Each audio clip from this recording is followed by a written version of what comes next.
Good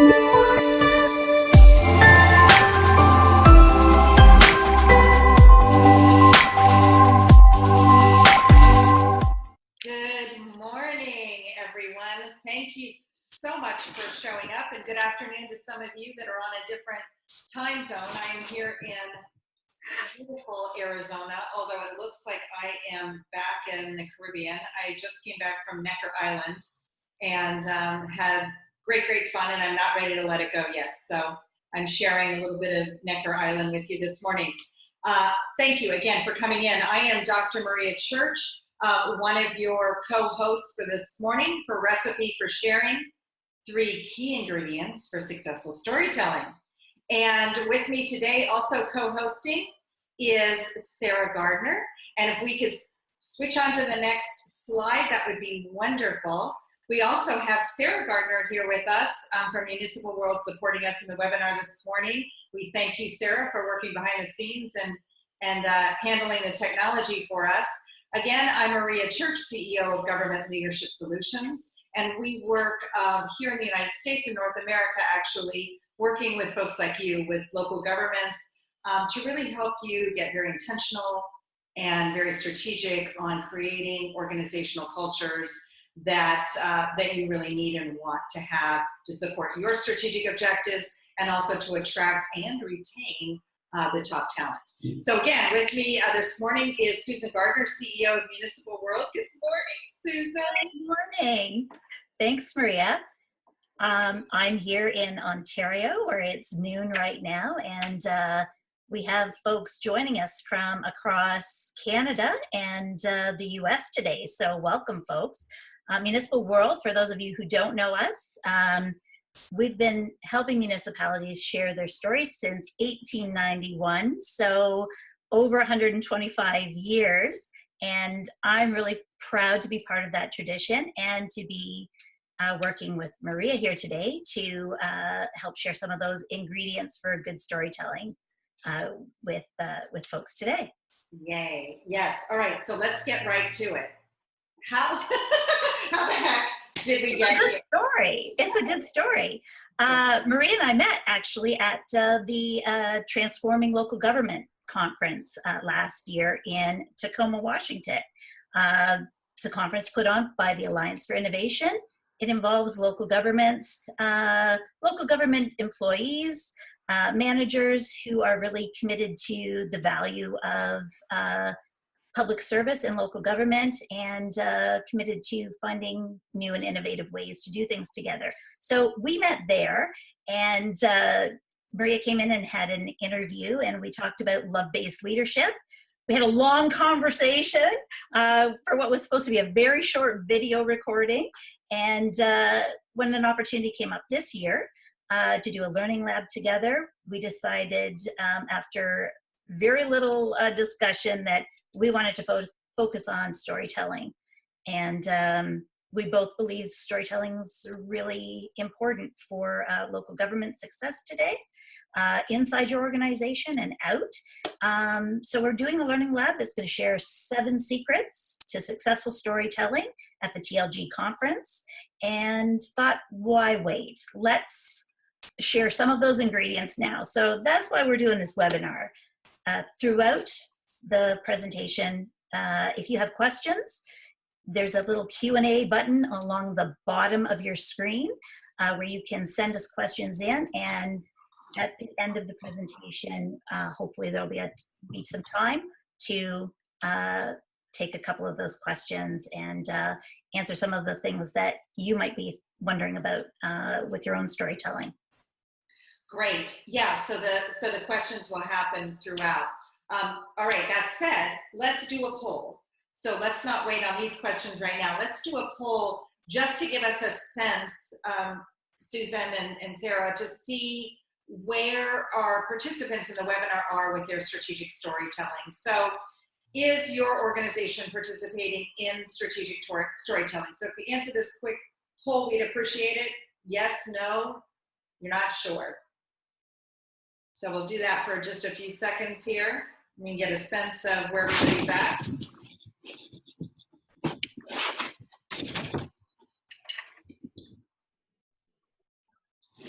Okay. How are we doing with the polling? 27% said yes, 42% said no, and 31% said unsure. Okay. All right. Thank you so much, Sarah. So that gives us a sense of where we're at. So not to worry. Those of you that are not doing strategic storytelling, it is a skill as well as an art, and we will be able to touch the surface of that for you today with at least 3 of these ingredients. So first, let's really identify, why are we even talking about storytelling? Why is this not only on our minds as local governments, but also I know that this is a really, really hot topic as well in the public sector, or excuse me, on the private side as well. So there's a lot of power in storytelling. Susan, why don't you tell us about some of the power of storytelling? Well, I think we all know it's kind of a fundamental human tradition. Storytelling is how we connect with each other inside our communities, whether it's our family or our local community or our organization. It's how we share our history, and it's how we share things about ourselves. So it's really foundational to the creation of community.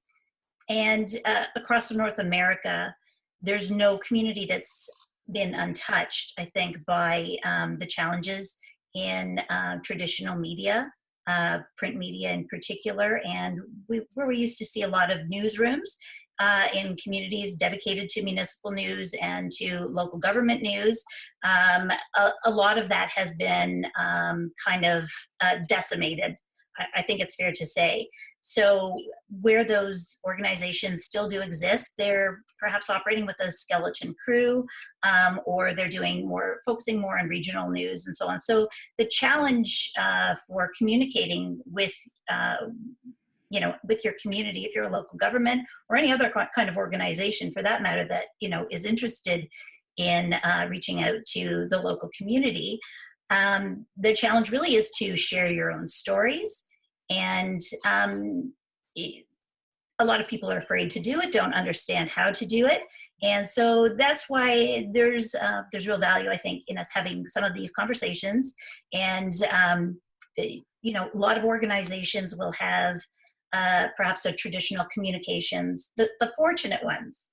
The fortunate ones will have a traditional communications department that know how to do some of this stuff for them. If you're handling communications on your own, you might just, when you have the time or capacity in your organization to do it, you might send out press releases and so on to your local media.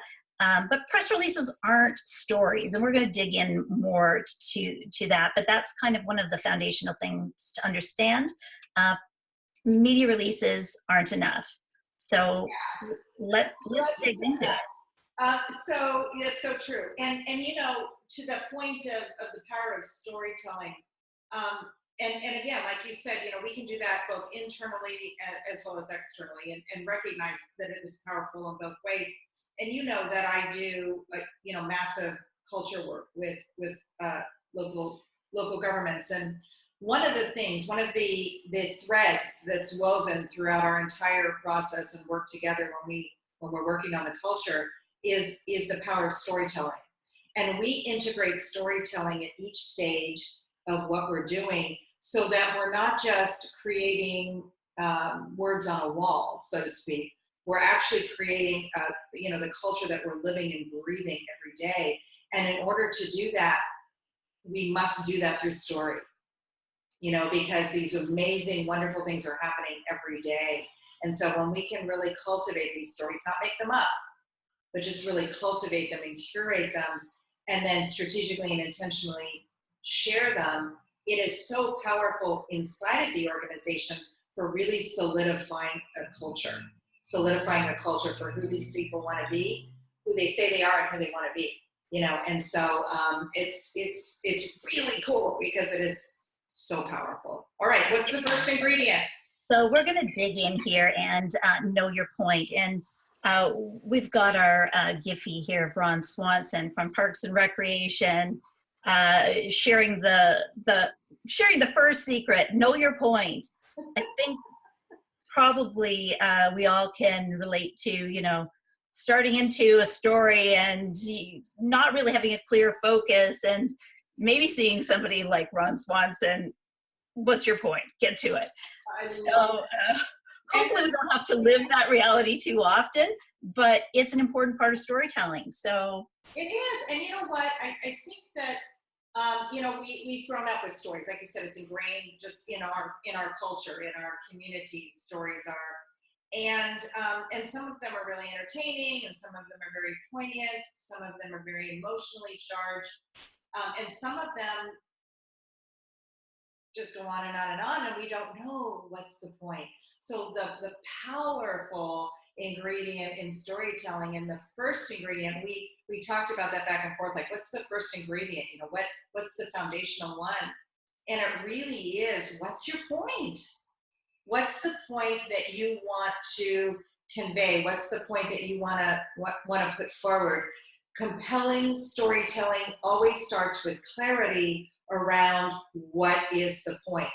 What takeaway do you want your audience to have when they leave? What is it what is the takeaway? So is it information sharing? Did you want to give them some data? Was that part of the story? Is it information distribution?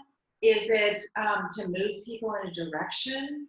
Is the point of your story to motivate people? Is the point of your story to teach? What is the point of the story? And that's so important, because if we can start with clarity around that, that gives us the foundation on which to build the rest of the story. It's really the what of your story. What is the point? What is the key thing? And putting that out in front in a compelling, intriguing way, so that you haven't left people guessing too much. There's, sometimes even when we title things, if we think about assigning a title to the thing that you've written, and somebody will read it and go, that's not actually the point at all of your story. You've kind of misled me there. So we don't want to do that. We want to be really deliberate about communicating that point clearly in our story, and remembering these things about short attention spans. You don't have people's attention for long now. There's a lot of noise out there. So you want to make sure that you get the good stuff out there quickly while you've still got their attention. It's funny too how our attention spans are shifting. I remember a couple of years ago when I started my YouTube channel, Dr. Maria TV, to share, leadership insights and tips and things like that for my community. And but they were short videos of 10 minutes. I mean, today, 10 minutes is a kiss of death on a video, that our attention spans just don't allow it. And you're absolutely right. Rising above the noise is a big challenge. All right, so let's talk about ingredient number 2. Know your why.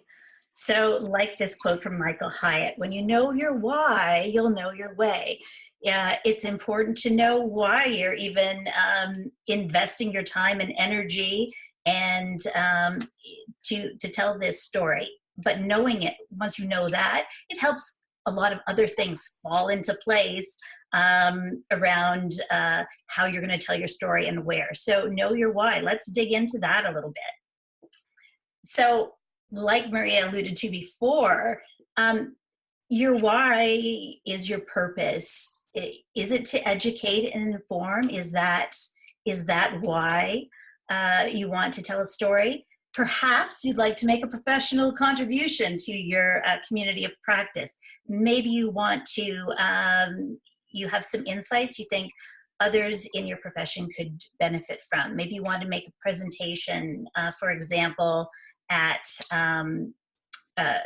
a professional conference like TLG, for example, or contribute an article to Municipal World. Perhaps your purpose, your why, is to elevate, inspire, celebrate. Your team's been recognized with a national award for some initiative you've undertaken.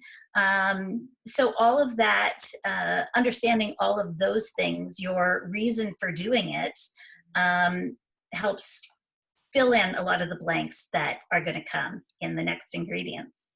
You know, again, going back to some of the culture work that I've been doing, when we're integrating storytelling into, you know, different aspects of the organization, one of my favorite ones, and unfortunately, it's not done very frequently, and I'd like to see this, you know, just get top of mind for a lot of our community leaders, is to really celebrate the successes and celebrate the wins that we're experiencing as an organization and as a community.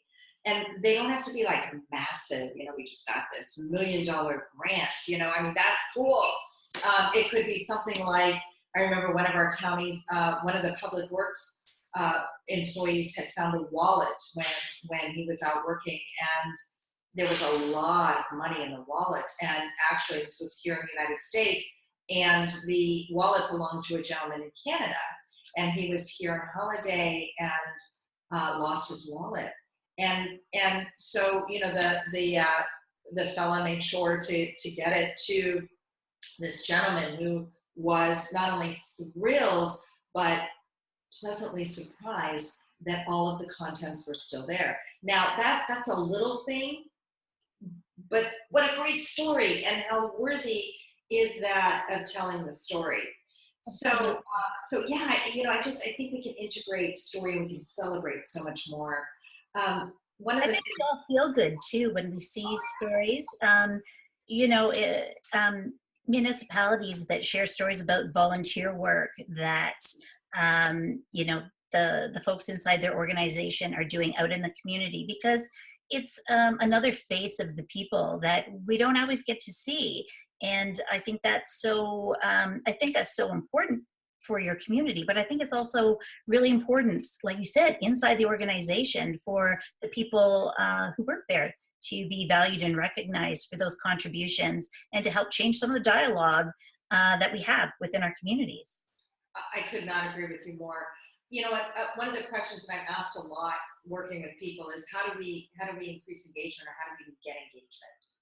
And, you know, I believe that is the combination of our head, which is the what, and our heart, which is the why.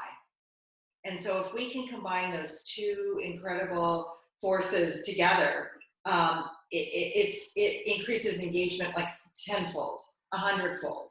And so when we are connecting our point, our what, with our why, powerful storytelling can really happen then, and it becomes authentic. You know, and you know, Susan, you're in this business. If the stories are inauthentic, if there's just an air of about this, gone, next, you know, next story. And so that authenticity has to be really, really key, and that's that engagement, and that's the head and the heart. And you know, I think part of the why too can happen through reflection. You know, how many times during the day do we really take the time for reflection? And story can do that when we know our why. And it immediately connects us. It immediately connects heart to heart. Again, key ingredient. And again, we were back and forth, like, well, what's the foundational one? Is it the why? Is it the what? You know, it's almost like they have to coexist together as the foundation. And what that does too is it stimulates our discussion. Like you said, it starts the conversation, or it keeps the conversation going. And that's the beauty, right, of storytelling. All right, let's do our third. Moving on to here. Know your audience. So important. It seems like perhaps a small thing, but it's so important. It shapes your story. It shapes where you're going to share it, how you're going to share it, so many things. Let's take a dive here into know your audience. Go ahead. So who are you trying to reach? So that could be one-on-one, you know, the power of storytelling, one-on-one. It could be a team. It could be your department. It could be your city or county. It could be your town. It could be your whole community. Who are you trying to reach? Now, what's important about that is the conversation, the story that we may share. And let me just back up for a moment. It can be the same story, but there's going to be nuances that need to be different if you really do want to connect, which is, again, the reason that we do tell stories. The nuances are going to be very different with the one-on-one versus the department versus the community at large. And so it's important for us to know that. And it's funny because I see on social media all the time that people will share their story. It's the same story. And then it goes on every platform, whether it's LinkedIn, Twitter, Facebook. Well, we know that it's a different audience on LinkedIn. We know that it's a different audience on Facebook. And to just blanketly say the story that's going to, and then hope that resonates with people is not an effective way to tell your story. I once heard somebody call that practice spray and pray. So it's like we're spraying it out there, we're telling our story, and then we're praying that somebody's going to see it, that's going to rise some of the noise that you talked about earlier, or that it's going to resonate with people. We call it the shotgun approach, just blam out there. Yeah. And you and I talked before about this, that if you're trying to reach folks inside your professional community, you're going to have a better chance of that on LinkedIn, of course, or Twitter sometimes. If you're trying to reach out to folks inside your community, your story's going to look different, and you're going to take it to Facebook. Exactly. Because again, the whole purpose of us telling stories is to connect with people. So if we really want to connect with our audience, we need to know who our audience is, and then what are those nuances that are going to be different. Are we going to do this in a formal manner? Is it going to be informal? What kind of language are we going to use? And that's so important in knowing our audience. And if we look at our role, and I talk about this as leaders all the time, I think we can also look at our role as storytellers as well, is that our task is to build a bridge. So it's to build a bridge from my story, my concept, my idea to my audience that I'm sharing it with. So if we think of ourselves both as leaders and as storytellers, as bridge builders, that really does frame it for us that it's to connect, because we're on these two different islands, whether it's Necker or Tortola. We're on our islands, right? My mind is still in the Caribbean. So we're on our islands, and we need to connect. We need to build that bridge. And so then again, that's language. What kind of language are we using? Is it formal, informal? Our team might have certain acronyms. Our subculture might have certain elements of our language that are unique to us. And then if we said that even in our department or outside of our department, in our organization, people with, what does that mean? And I know that governments, especially our federal government friends, are infamous at speaking another language, those acronyms. It's pretty rampant in the municipal sector as well, in my experience. We have a vast array of acronyms for every organization, every program, and it's so that their distinction of, it's okay for me to talk to you using those acronyms if you're in that world, but outside our special world where we can use those acronyms, if we're really wanting to communicate and to be heard, we need to clean that up and take a different approach. And again, like you said, do something that really builds that bridge to where that person is, where the audience is, as opposed to where you are founded in your expertise and knowledge around the story. Yeah, absolutely. I remember when I was in college, I studied sign language interpretation. And I remember, learning a couple of different styles. The most common one, and people might be familiar with it, is ASL, American Sign Language. And, it draws a story, it draws pictures, which is probably one of the reasons I was so drawn to to sign language, one of the things that I learned is when we were interpreting that we had to know our audience, because there would be slang that would be appropriate in one audience, but not appropriate in another audience. So yeah, knowing our language. What about time and place? Can you speak to that? Well, time and place, so important.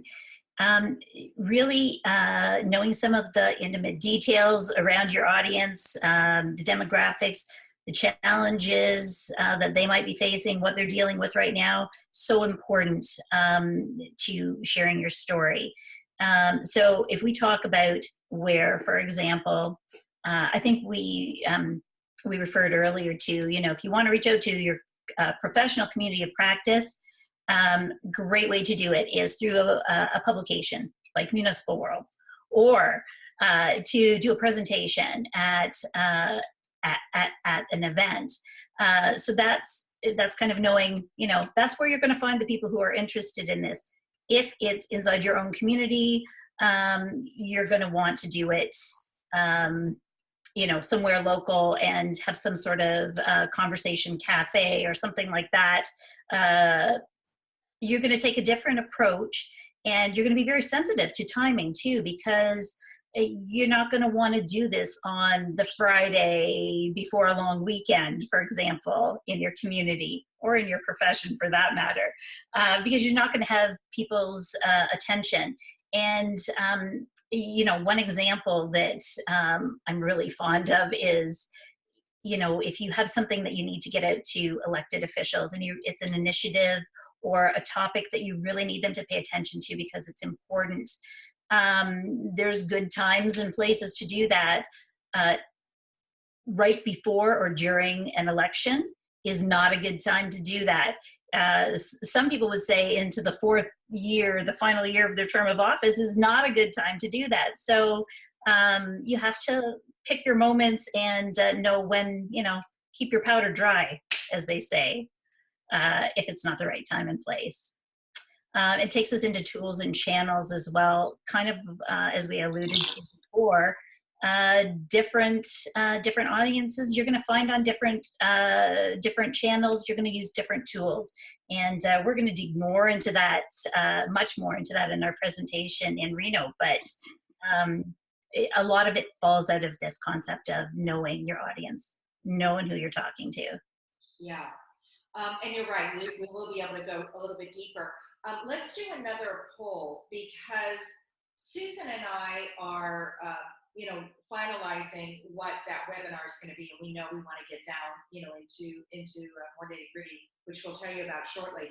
As we're building this out and finalizing it, we would love to include any specific elements of storytelling, such as the ones listed here on the poll. List as many as you're interested in, and we'll make sure that we integrate, what we hear from you into our workshop.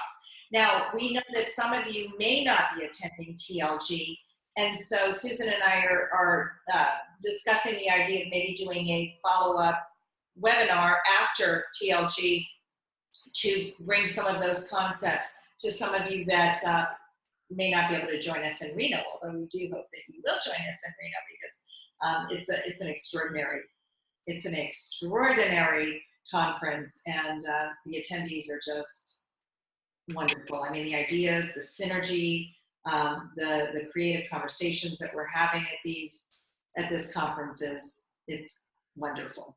I have to agree. The energy at TLG and the inspiration that comes out of that from the not just the speakers and presenters, but the folks that are attending, it's really a special kind of vibe. So I'm looking forward to it. Sarah, let's see where we're at on the poll. 40% said structure of story, 62% said examples of good stories, 55% said what does not work, 32% said how to use the stories, 51% said talk tools for storytelling, and 64% said tech tools for storytelling, and 2% said other. Okay, So I know that I asked folks to put your other in the chat. So we'll take a peek at that for sure. And so Susan, it looks like we were on the right track with integrating some of these aspects into the workshop at TLG. Yeah. Wonderful. All right, so let's talk about that a little bit at Reno. So we are doing, if we could put up the next slide that has, oh, before we do that, okay, sorry, thank you. Let's do questions. So Sarah, what are some of the questions that we have, because we are doing great in time, just like we planned, to allow for some time here for Q&A. So what's coming up over there? Angela asked, will you provide your presentation materials? Oh, at TLG? Or from, well, the presentation today, providing the tech gods are with us, we'll be sharing, be doing a reshare of the recorded version of this so that you can rewatch or share afterwards. Yeah. Absolutely. Right, and I think the technology gods may be with us, so we're crossing our fingers. And so yes, it looks like we will be able to share that with you. All right, what's another question? Melissa had a comment, not a question, that to draw people in and grab their attention, a powerful photo is a good way to start. Now, don't be giving away all the secret ingredients before. You're absolutely right, Melissa. That's that's one of the ingredients that we're going to be talking about a lot more. Thank you so much for highlighting that. Really important. The saying, a picture is worth 1,000 words. Not for nothing. It really is a powerful part of your storytelling. Yeah, and of course, making sure that the picture matches. Know your point. Right? Making sure that the picture matches it.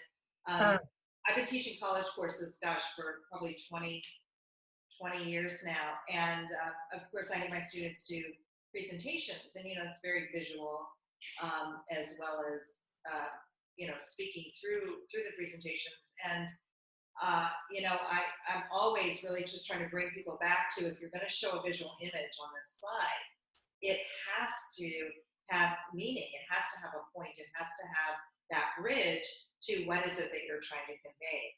Just because you think a picture looks kind of cool doesn't necessarily mean it's going to support your story. So many things.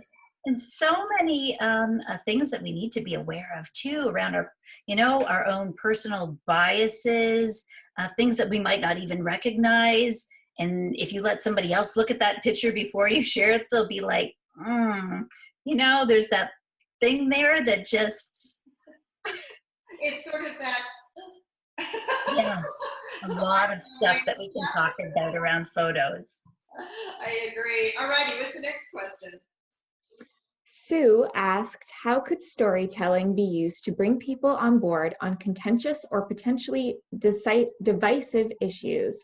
For example, spending money on something some people might disagree with, even though it's for the good of the community. So story can be so powerful, again, in helping to bridge that gap. So it's like you have these two islands of thought, and we get emotionally attached to our ideas.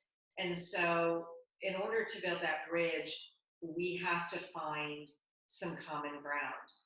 And let me illustrate this with an example. And I was just sharing this with Susan right before we started the webinar. So I just got back from an extraordinary week on Necker Island with Sir Richard Branson and several other people to talk about having courageous conversations in leadership.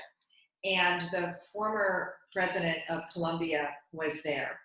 And he shared an amazing story of how he was able to negotiate with the guerrillas who were in control, the FARC, for like 56 years, 50 some years. So we're talking about 2 generations of fighters. And how he did that, how he bridged and negotiated the peace the first time in 50 some years was through story. And one story in particular that I'll share with you, because there were many, but this I think will illustrate how you can be so divisive and how you come together through story. He was trying to reach the gorillas that were sort of the last holder honors out in the jungles. And he had purchased globes, like waterproof globes that lit up. So you've probably seen similar things in pool parties or something, where you have a glow ball kind of thing floating on the water. Inside of these globes, they had a campaign in Colombia to invite people to come to certain locations with photographs or meaningful objects. There were little stuffed animals, keychains, just little mementos that were meaningful to the guerrilla fighters from their family members that were not out there fighting with them, with notes. And they were personalized. So each globe had something personal to one of the guerrilla fighters. And it shows when I even think about this. Susan, we'll have to remind me, we'll have to show the video at our workshop. They put these messages in these globes, and the military then went down to the riverbanks and they put these globes down the river so that they were coming to the guerrillas. This simple act of love helped guerrillas put down their weapons, because the common ground in bringing these two parties together was the love of their families. Brilliant, brilliant. So in the workplace, what is our common ground? And so when we know our point, when we know what that common ground is, we can then build the stories to really leverage the common ground and to find a way through, so that we can really move toward a win-win. Because this was definitely a win-win for Colombia, for the Colombian people. I think that piece around common ground, whether it's inside the organization again or outside, some of these issues where there's very clearly two different ways that you can look at it. That advice of seeking to connect, to build that bridge, to first understand and then be understood, and finding the ways to make that link to people's to their hearts and their emotions by finding out what matters most in those conversations and bringing that into your story. So that's a great question, and that's a great story, Maria, to illustrate it. Yeah. All right. I think we have one more question. Is that correct, Sarah?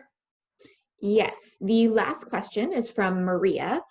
Are there any general tips on making techie presentations more palatable? I work in transportation and our presentations can be a little dry. We use lots of photos.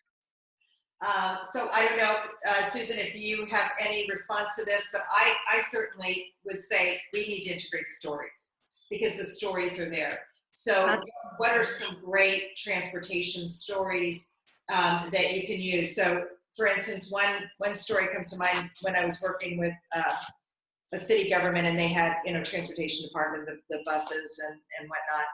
And they were talking about, I think their point was, it was extraordinary customer service. So it wasn't just, wow, customer service. It was extraordinary customer service. And so we were a part of that culture piece where we were then integrating stories with that. What are some stories that demonstrate extraordinary customer service? And one of the folks had shared with us that that an employee was on the local transit, and that an elderly woman had left her dentures in the little container. I don't know if it had fallen out of her pocket or a pocketbook or something, and she had found it on the floor. They were able to, and I'm not exactly sure how, but they were able to track this woman down. And so instead of calling her to tell her that, they found her dentures and that she could come and pick them up at any time, the employee at the end of the day went to this woman's home and delivered her dentures. That's awesome. That is extraordinary customer service. So whatever the point is. So again, knowing what your point is in that technical presentation, and then how can you illustrate stories that demonstrate what your point is. So whether your point is data sharing, or what are some stories of people that have been impacted who are not just numbers. Bring those numbers to life. Connect that head with the heart. Yeah, Susan. Oh, I couldn't agree more, and I think that the what you're doing with photos. You mentioned you use a lot of photos. That's great. If they can be real photos, it's even better. I mean, we have a tendency to want to use stock photos where everybody looks perfect and everything's set up perfectly. But sometimes the reality of the situation has much more of an impact, especially if it's an impact on real people in the community that are impacted by programs and services that you might be delivering. We don't know a lot about what you're presenting, but in a general sense, what Maria said about having a story that connects to it, that customer service example, how powerful is that? If you are communicating something that you want to be sticky, that you want people to retain and remember, I think all of us are going to remember Maria's story about the woman who lost her dentures on the bus and the transit employee that returned them to her at the end of the day. So hopefully that helps a little bit. Great. So Sarah, that was it on the Q&A. Is there anything in the chat that we need to address?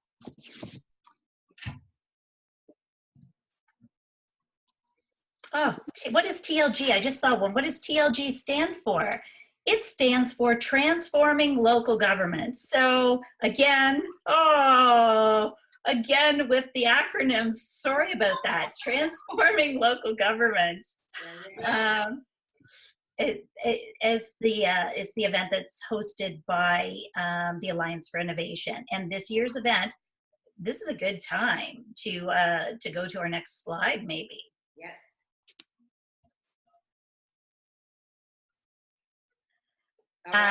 So transforming local government, it's happening in Reno, Nevada. Starts on April 9th, I think is the first day. April 10th is at 11 a.m. is going to be the learning lab that Maria and I are going to be presenting the 7 key ingredients and digging into this stuff a whole lot more. We'll be talking about story structure, and we're also going to be providing an opportunity for a hot seat workshop. So I hope some folks will be able to come out and join us for that. Many Canadians that attend the Reno conference, I don't know what the numbers are yet. We just saw another question popped up there from Wendy. I don't know what the numbers are yet, but I do know last year there were a few, when we were there, quite a few. Calgary last year presented, and the town of Innisfil, Ontario actually presented as well and took home one of the big awards for their innovation around the Uber project. I was going to say, I remembered a Canadian award-winning project because I interviewed them to get some of the details, and that's that really innovative program that they collaborated with Uber. Yes. So cool. And what was great is when I remember when I interviewed them before we all showed up there, because I was speaking at the award ceremony, and so I wanted to speak a little bit about some of our award winners. The story that they shared with me about how that actually happened was so cool, because that administrator had been going back and forth to work every day and seeing the same woman walking every single time, and finally stopped and picked her up and said, "Hey, listen, I'm not in the habit of picking up strangers, but I'm just curious." And so it was through that conversation and that story that began that incredible transportation program that really serves our community so well, and became a very, very powerful story that changed the way we live and react and interact with each other. So absolutely. And you and I both still remember the story of how that program came into existence. So exactly. Another great example. Anybody who's tuned in, if you're interested in learning more about the TLG conference and hopefully joining Maria and I there, the website's there, transformgov.org. And we also have a special promo code, TLG19MW. If you use that when you register, you'll save 10% off your registration. So if you're thinking about going, please use the code and take advantage of that. I hope we'll be able to connect with some of you there. That's wonderful, and what a nice offering and gift that we can give to our listeners, and for the people too that are listening to the recording. Just use that promo code TLG19MW, and you will get 10% off, which is really fantastic. Well, I think we're at our time, and we want to be respectful. We know that some of you are on your lunch break, so we want to give you an extra 15 minutes, spend it wisely, of your lunch hour. Again, on behalf of both Susan and myself, your co-hosts, we are so appreciative that you showed up, that you asked really thoughtful questions and participated in our polls. And we are so excited to continue sharing some valuable information for you about key ingredients in storytelling at the Transform Local Gov Conference in Reno. So again, on behalf of the two of us, Government Leadership Solutions and Municipal World, we thank you so much for tuning in this morning, and we hope to see you in Reno. Have a wonderful day. Bye-bye. Bye-bye.